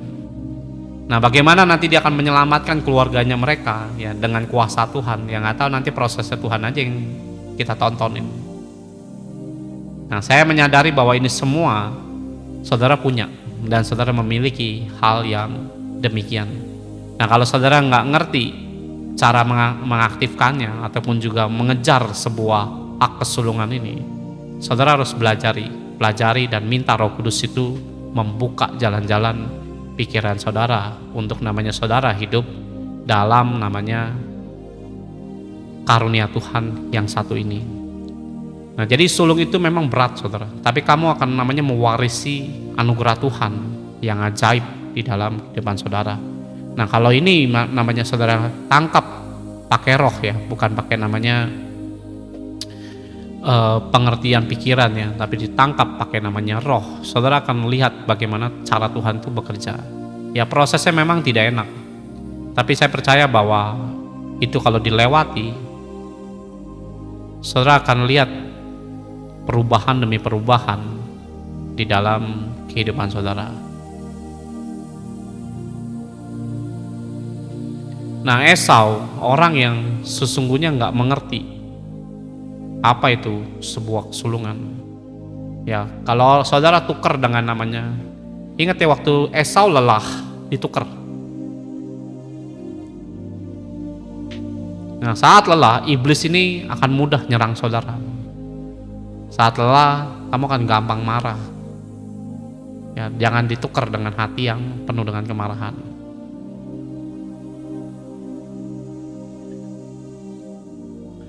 Iya, namanya proses perlu namanya naik kelas. Nah, ini yang saya mau sampaikan. Saya nggak ngomong khotbah lama-lama, panjang-panjang. Yang penting saudara bisa nangkap apa yang Tuhan mau. Nah, semua sebenarnya dalam kisah cerita ini, di dalam keluarga demi keluarga itu ada yang dipakai satu dengan yang lain. Saya nggak tahu saudara akan melihatnya ini, firman ini, cara melihatnya bagaimana saya nggak tahu. Itu tergantung bagaimana saudara punya keseriusan. Yang kayak begini kamu nggak bisa cuma bilang amin percaya pak, bukan, nggak bisa saudara. saudara harus namanya minta Tuhan proses. Ya kalau misalnya Tuhan, kok yang diceritainnya itu saya gitu, misalnya kok ciri-cirinya saya, nah minta Tuhan proses. Tuhan proses saya, Tuhan buangin semua, dan kamu harus buru-buru sadar. Proses nggak mau lama atau sebentar, itu tergantung kita punya kesadaran. Makin kesadaranmu itu disikapi dengan cepat, itu akan cepat. Tapi kalau di nanti apa ya, kayak Tuhan tuh kayak ada semacam ujiannya, saudara. Nanti diketemuin apa, dan kamu nggak akan sadar deh tentang apa yang akan dipertemukan oleh Tuhan itu. Nah itu gagal, kita seringkali ngehnya atau ngertinya tuh setelah terjadi, saudara. Kenapa saya bilang saya ikut Tuhan tuh berkali-kali gagal? Ya saya diproses Tuhan, kenapa sampai 10 tahunan? Ya karena sayanya pala batu, saudara. Ya karena sayanya yang nggak terlalu nurut, saudara. Kenapa? Karena saya orangnya berlogikanya tinggi. Nah itu menghalangi pekerjaan Tuhan sebenarnya. Ya saya rindu saudara itu pakai, saudara. Saudara jangan seperti kayak di dalam Lukas 15 ya. Ini saya buka dulu ayatnya yang ke-28 ya. Maka marahlah anak sulung itu dan ia tidak mau masuk. Lalu ayahnya keluar dan berbicara dengan dia. Tetapi ia menjawab, ayah katanya, telah bertahun-tahun aku melayani Bapak dan belum pernah aku melanggar perintah Bapak. Tetapi kepadaku belum pernah Bapak memberikan seekor anak kambing untuk bersukacita dengan sahabat-sahabatku. Tetapi baru saja datang anak Bapak yang memboroskan harta kekayaan Bapak bersama-sama dengan pelacur. Maka Bapak menyembelih anak lembu tambun itu. Kata ayahnya kepadanya, anakku, engkau selalu bersama-sama dengan, dan segala kepunyaanku adalah kepunyaanmu. Kenapa ya? Yang sulung nggak ngerti cara menggunakan kuasa Tuhan. Muncul namanya sebuah adiknya yang menghabiskan seperti Esau, yang memelacurkan dirinya dengan dunia. Nah makanya saya mau sampaikan begini, kesulungan Tuhan kasih privilege, nikmati semua yang ada di dalam Bapakmu punya. Seperti ayat 32 ya. Kita patut bersukacita bergembira karena anak adikmu telah mati dan menjadi hidup kembali, ia telah hilang dan didapati kembali. Dengar baik ya, dia 31, engkau selalu bersama dengan aku, segala kepunyaanmu adalah kepunyaanmu. Kamu mau minta apapun Tuhan kasih, tergantung kesiapan hati saudara. Ya, kalau misalnya Pak, keluarga saya kok sampai hari ini masih kayak begini Pak. Nah coba saudara lihat. Nah kemarin saya juga bilang sama ada satu keluarga ya, nanti anakmu bertobat lewat bapaknya, saya bilang. Lah bapaknya aja belum bertobat Pak, ya udah doain aja supaya dia jadi hamba Tuhan. Kenapa? Nanti pemulihan hatinya lewat bapaknya ini. Kalau saya optimis ya, walaupun saya belum melihat seorang yang suka selingkuh belum bertobat sampai hari ini.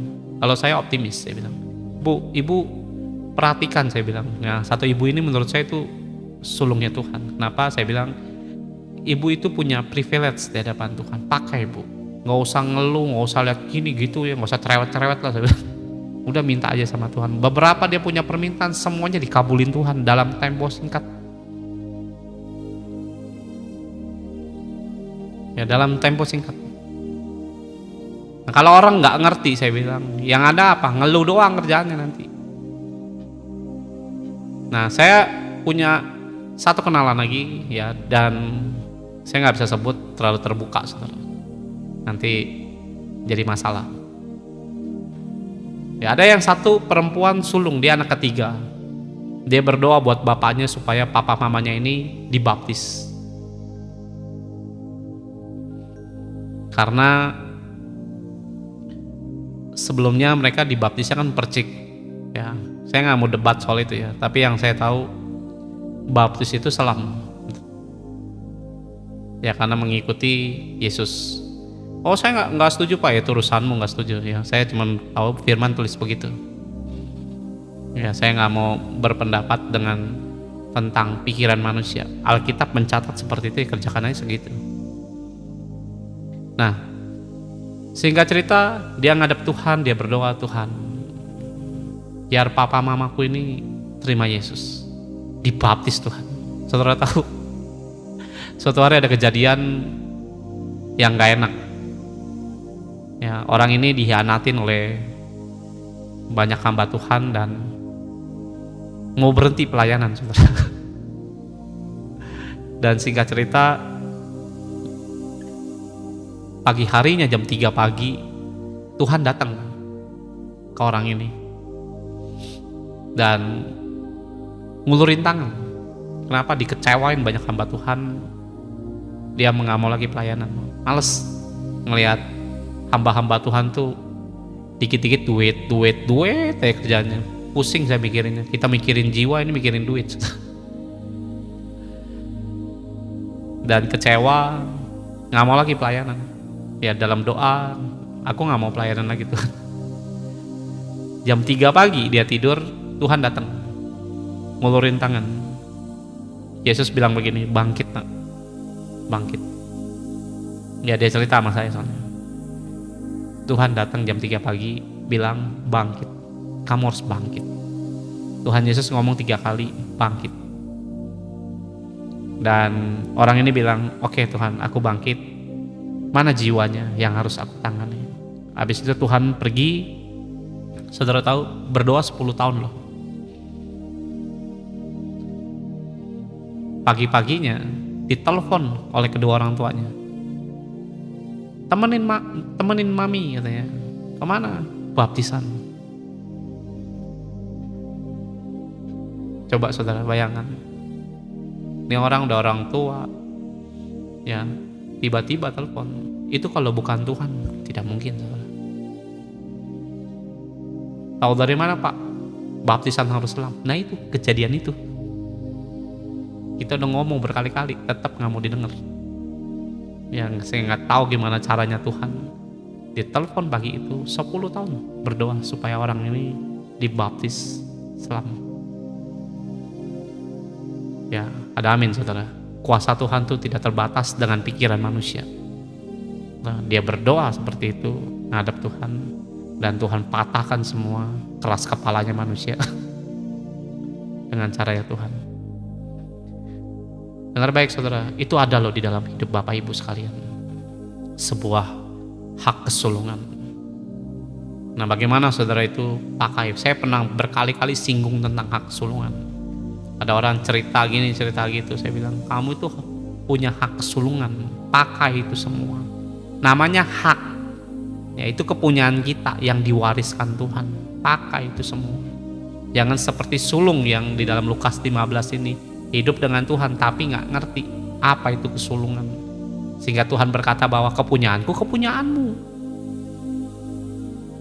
Yesus juga pernah berkata di dalam Yohanes pasal 14. Aku dengan Bapa adalah satu. Yang dia kerjakan, yang dilihat oleh Yesus, apa yang dikerjakan oleh Bapa. Kepunyaan Bapa, kepunyaanku, kata Yesus. Yesus juga berkata dalam Matius pasal 28, seperti Bapa mengutus aku, demikian aku mengutus engkau. Nah, Yesus minta ini, minta itu, minta ini. Semuanya dikabulkan. Nah, ya kenapa perlu diproses? Saya berkali-kali ngomongin proses. Karena ini nggak disukai manusia soalnya. Kalau saudara nggak ngerti namanya prosesnya, semua namanya privilege-mu berhenti. Saya bukain satu ayat ya. Ya terima kasih Tuhan. Ini dari pilek sampai berhenti saudara nih.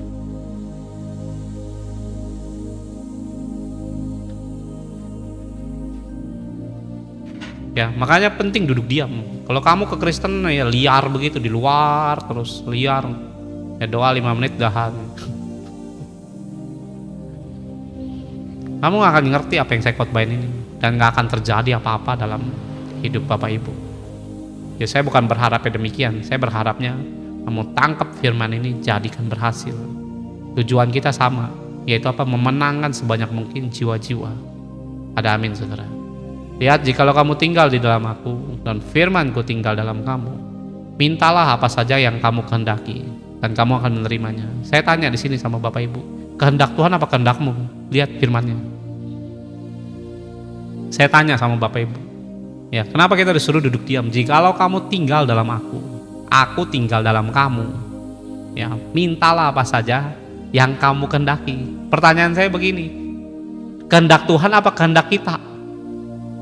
Ayo, ya, sambil saudara jawab mikir ya gitu ya. Ubanan saudara. Harusnya sih kehendak Tuhan, Pak, tapi tulisannya kehendak kita.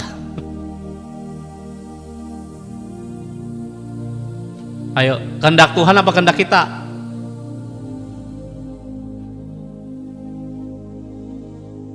Ya, tuh saya bukain firman-Nya. Kalau saudara akan jawab kehendak Tuhan, Pak. Tapi firman-Nya bilang apa? Apa saja yang kamu kehendaki, kita. Ya kan, kamu bukan bilang Tuhan kan? Tapi itu firman-Nya, lihat, apa saja yang kamu kehendaki, kita kehendaki. Loh, firman loh, ini nggak mungkin batal loh. Ada yang ngerti ayat begini? Mintalah saja apa yang kita kehendaki. Itu firman-Nya tulis begitu, bukan Tuhan. Ayo, kehendak kita sesuai dengan firman Tuhan. Banyak yang minta juga duit semua, nggak kehendak Tuhan juga.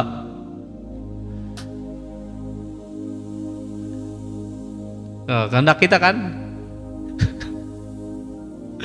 Dengerin saudara. Ya, saya waktu baca ini, Tuhan tuh kasih hikmat saudara. Saya bilang Tuhan ini bilangnya kehendak kita, bukan kehendakmu. Saya bilang ini gimana? Nah, Tuhan jawab saudara. Kalau kamu baca firman, kamu akan ngerti apa itu kehendak Tuhan. Dan yang kamu minta nggak akan keluar dari jalurnya Tuhan. Saya mau minta istri 3, Pak. Itu dagingmu yang minta. Firman nggak tinggal. Kalau firman tinggal dalam hidup kita, kita minta nggak sembarangan, saudara. Kita akan ngerti maunya Tuhan itu apa. Walaupun dia nggak ngomong, nggak cerita, karena firman kita baca, kita tinggal diam, kita akan tahu. Bisa menimbang semua apa yang dimau Tuhan, itu yang kita minta. Ada amin saudara. Saya minta sama Tuhan, Tuhan mobil Tuhan, dikasih saudara. Awalnya minta motor saudara, Tuhan minta motor, dikasih. Minta mobil Tuhan, dikasih. Loh kenapa? Karena saya menggunakannya sesuai dengan kehendak Tuhan. Kenapa? Firmannya soalnya udah nempel. Yang dia mau saya udah tahu. Nah, jadi bukan tahu yang kita perlu saudara, ya, tapi kita tahu apa yang Tuhan mau kerjakan dalam kehidupan kita. Nah, kita minta fasilitasnya. Karena saya pernah doa begini sama Tuhan. Tuhan, Engkau kan kerajaan sorga. Ya, ini cerita aja ya. Kalau orang kerja di kantor, saya doa begitu loh. Kalau orang kerja di kantor, anggaplah 10-20 tahun kerja, kantor itu kasih fasilitas loh Tuhan. Mungkin rumah, mungkin mobil, mungkin motor, mungkin pinjaman, ya kan gitu kan. Kantor kan ngasih fasilitas itu. Karena kita sudah mengabdi ke perusahaan tersebut dan setia, bisa dipercaya. Nah, saya bilang engkau juga punya kerajaan. Dan saya mengabdi dalam kerajaan. Kasih dong motor. Dikasih saudara. Udah minta motor, mobil tuh. Saya beli mobil tuh bukan pakai duit saya saudara. Tuhan semua yang ngasih. Dengan cara yang luar biasa. Tidak bisa dimengerti pakai otak. Saya minta keyboard Tuhan, minta keyboard Tuhan, dikasih. Tuhan minta speaker, dikasih. Apa yang saya minta, kenapa? Untuk kembali menyenangkan Bapak saya sendiri. Siapa Pak? Yesus.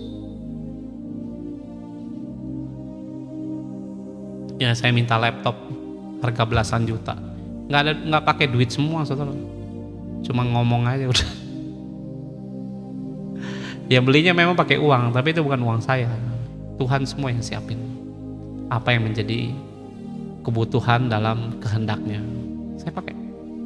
Ya kalau firman tinggal, kenapa saya bilang hak kesulungan butuh diproses dulu. Biar kamu mintanya nggak sembarangan. Kalau kita udah ada firman, mintamu nggak ngawur-ngawur, saudara. Makanya Tuhan bilang apa? Apa saja yang kamu kehendaki. Artinya gini, kamu udah cukup dewasa untuk mengerti apa yang kamu mau minta. Kurang lebih pengertiannya begitu. Nah, kalau kamu rohaninya masih ya kanak-kanak, masih bayi rohani, mintanya apa? Utang lunas Tuhan, pasti begitu doanya. Percaya sama saya. Minta sembuh Tuhan. Kebutuhan primermu aja itu kehendakmu, murni kehendakmu itu, nggak ada kehendak Tuhannya. Nah di sini dicampur, bergabung, tetap kehendak Tuhan ujungnya. Ya tapi kita yang menjalani, ngerti apa yang kita mau minta. Ya. Nah saya berdoa saudara itu pelajari ini, dan itu akan membuat saudara itu bisa mengerti apa yang akan dipercaya Tuhan dalam kehidupan saudara sebagai anak-anak Tuhan. Ya jangan jual hak kesulungan karena apa Pak? Kerjaan Pak, karena karir Pak, luar negeri Pak. Ya beberapa anak-anak sekarang tuh kayak gitu saudara. Ngejar ini, saya pikir aduh sayang sekali. Kenapa? Karena nggak ngerti tentang ini. Ada yang modelnya sekolah teologi terus, itu juga ngawur. Habis sekolah teologi suruh pelayanan saudara, nah, itu juga ngaco itu. Kenapa? Tidak, nanti nggak akan ngerti bagaimana menyelesaikan masalah. Ya, karena untuk namanya kita mengerti Tuhan bukan hanya di teologi semata, tapi bisa di dalam kehidupan sekunder kita, ya baik juga dalam setiap kehidupan hari-hari kita, itu bisa muncul dengan berbagai hal. Saya menghidupi dua-duanya. Satu sisi rohani saya aktif, saya juga ikut aktif di dalam kehidupan secara manusia, ya daging, kerja dan sebagainya, itu pun saya hidupin. Kenapa? Karena dua-duanya ini Tuhan bisa terlibat, karena Dia Allah. Jadi jangan dipikir bahwa Tuhan itu hanya bisa bekerja di dalam gereja doang saudara, cuman urusannya sakit sembuh, lumpuh berjalan, buta melihat, ya bukan hanya itu. Saya pernah ketemu satu orang, saya sampaikan, saya bilang, kamu itu mau belajar apa? Di dalam Tuhan bisa semuanya, Tuhan bisa ajari. Dan anak muda itu tanya, masa iya? Iya, saya bilang, orang ini nggak percaya Tuhan Yesus. Cuma saya bilang, kamu mau belajar apa? Saya bilang, di dalam Yesus semuanya bisa. Dia bisa ajarin. Yesus nggak hanya ngurusin dosa kita aja. Dia bisa urusin juga bagaimana kita ini bisa menguasai pekerjaan yang kita mau. Kamu mau apa, belajar masak? Yesus bisa urapin. Karena saya pernah bertemu dengan satu ibu-ibu nggak bisa bikin apa-apa. Dia cuma ngangkat tangan bikin kue, cuma ngeliat doang, dan dia bikin kue. Ya sehari bisa habis 1000 saudara. Dan itu saya makan kuenya dia, memang enak. Saya penggemar pastel soalnya. Kebetulan dia bikin pastel. Saya bilang ini pastel paling enak yang pernah saya makan. Ya jangan nanti kalau ketemu saya, Bapak suka pastel, dikirim pastel, nggak usah saudara. Ya dia bikin pastel itu enak. Dia dari bikin pastel itu dia sekolahin anak, dia kuliahin, dia beli mobil. Dari mana? Dari situ. Ya, jadi Yesus bukan hanya tebus dosa saudara. Udah, rasanya cukup itu aja. Nanti ngelebar kemana-mana. Yuk kita berdoa. Tuhan terima kasih. Mari saudara bisa angkat kedua tanganmu. Kita berdoa. Biarlah hak kesulungan Bapa Engkau munculkan dalam hidup anak-anakmu Tuhan. Supaya kami mengerti bahwa siapa Bapa dalam keluarga kami yang Kau taruh benih kesulungan. Aktifkan Tuhan malam hari ini. Sehingga anak-anakmu ini diproses, bentuk dan jadikan Tuhan. Biarlah yang berkata mau Tuhan, biarlah itu jadi dalam keluarga-keluarga, sehingga membawa bangsa, bawa keluarga ini, kota, bangsa sekalipun ya Tuhan, untuk bisa Bapa mengharumkan nama-Mu ya Tuhan, bahkan memberi makan, menyelamatkan banyak jiwa-jiwa oleh karena kuasa benih kesulungan. Mari Roh Kudus, saya percaya bahwa itu bukan terjadi dengan disengaja. Yesus juga, Engkau adalah anak yang sulung daripada Allah dan mati berkorban di kayu salib menyelamatkan seisi muka bumi. Bahkan sampai hari ini Engkaulah yang menghidupi kami semua, memberi kami makan, membuka jalan, memberkati, bahkan juga memulihkan dalam setiap kehidupan kami. Sebab hak kesulungan itu adalah ahli waris. Dan biarlah kami terima malam hari ini, menerima segala yang ajaib Bapa daripada Engkau ya Roh Kudus, sehingga apa yang kami doakan, apa yang kami lepaskan, apa yang kami mau rebut jiwa-jiwa, terjadilah dalam nama Yesus. Terima kasih ya Tuhan, dalam nama Yesus. Semua yang percaya katakan amin. Ya, Tuhan Yesus memberkati.